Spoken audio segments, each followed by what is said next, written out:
Hi, this is Elsa at elsa.com. I'm talking like this because my husband and my dogs are asleep.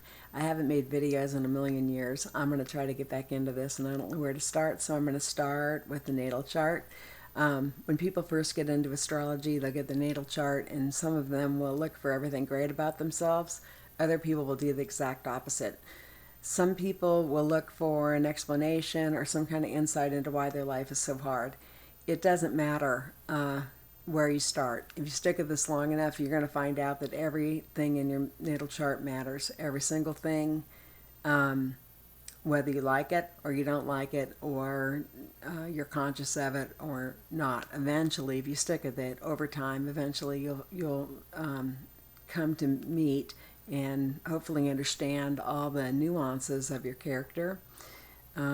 This happens via study or because various configurations in your chart get transited, or however it comes to the front. So I'll use myself as an example. I started with astrology when I was 8 years old. I studied with my sister. There was no computers back then, so she calculated our ascendants and told me I was an Aquarius rising. I'm actually a Capricorn rising, which we found out when calculation programs became available. So I didn't really want to be a Capricorn rising. I mean, who does? But obviously I am a Capricorn rising. I accept that.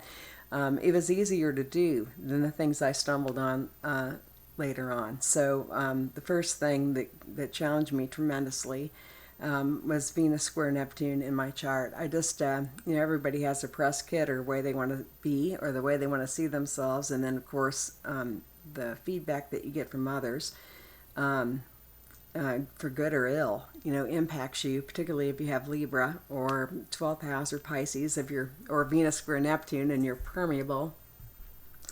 So I had no idea that I was delusional. I had no idea that I had, potentially I'd take these stupid leaps of faith. I had no idea, that I dreamed up other people, and I became, I was delusional in the idea of, in relationships of what was realistic. It took me a long time to untangle that, just, tremendously, a tremendous effort I had to make, but I can't even imagine my life had I not cracked that.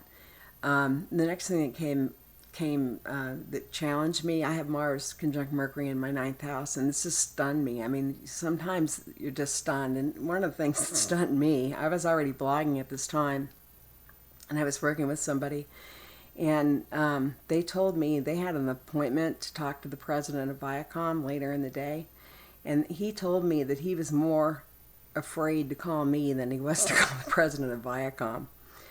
And it just stopped me cold. I didn't see myself that way. I didn't really even know what he was talking about, but I'm a nice person. I have Libra. But I'm really glad I got that feedback, because just imagine going out there and being so abrasive, that you're scaring people when you really want to get along. So I hope this, piques your curiosity. If you're lost, go back to your natal chart. Get back to basics. The foundation, the natal chart is the foundation of everything you're going to find out in astrology. So if you're struggling, go there and see what you might be missing. And if you need help, ask for an outside opinion and be willing to hear what somebody says, because you're lucky when somebody tells you the truth. Okay, this is Elsa at elsa.com. See ya.